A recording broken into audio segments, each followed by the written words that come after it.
This is Jonathan Agger, Fifth Pro Boxing Fans, joined by Skye Nicolson here at Joshua Franklin Red Carpet. Have you ever been to any kind of event like this? A few now, actually. It's becoming a bit of a norm. Not usually on a Monday night, but here we are.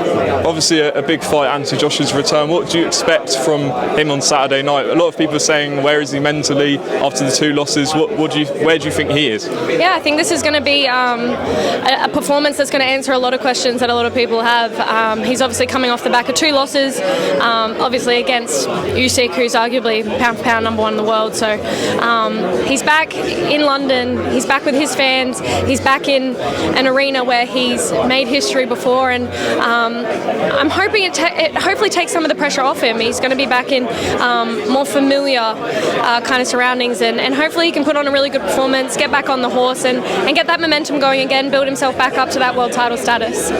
Johnny Nelson's come out and said that if he loses on Saturday, then he should jack it in, basically. How much pressure do you think is on him? If he loses, is that it? I think there is a lot of pressure on him. I think it is definitely going to be a career-defining fight for what happens next for him. I don't think it's anyone's place to say when someone should or shouldn't, except the individual and their team, the people close to them, around them. But I think in AJ's mind and in AJ's world right now, it's winning's everything right now. Like there's no option to lose. What did you think of Fury and Usyk not happening? You disappointed? Who's to blame?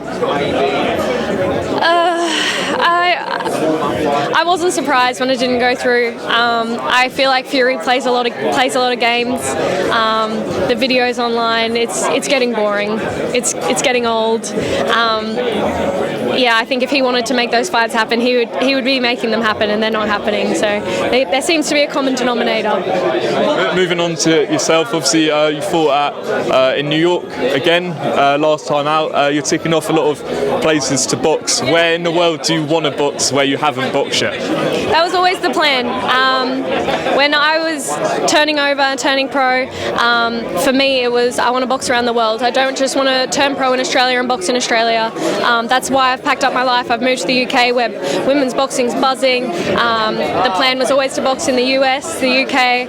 I'd love to box in the Middle East, I think, as well. My sister and her family are based out there, so I've got a little bit of home there as well. So, but anywhere, everywhere. I want to box around the world. I don't want to be set in one place. I want to box everywhere. Who do you want to fight next? My next fight is locked in. It's hopefully going to be announced in the next couple of days.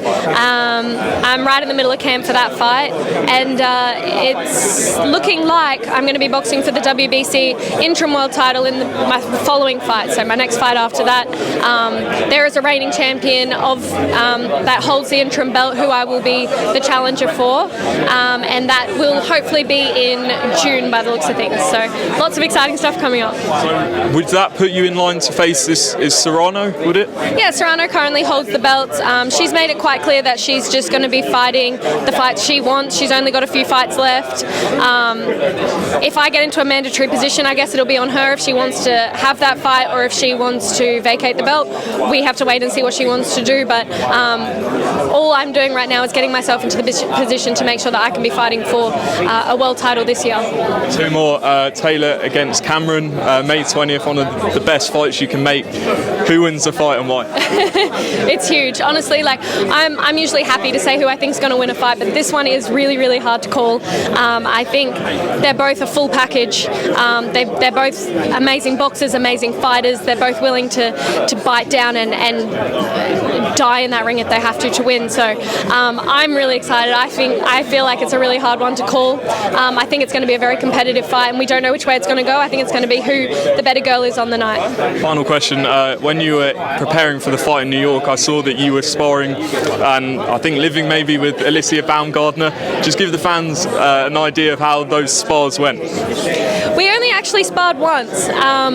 We shared sparring partners with a lot of the girls that were in camp with her, but Alycia and I only actually sparred once. We were both working on things as well, so it wasn't. It's hard to really say, but we had great rounds. That's all I'll say.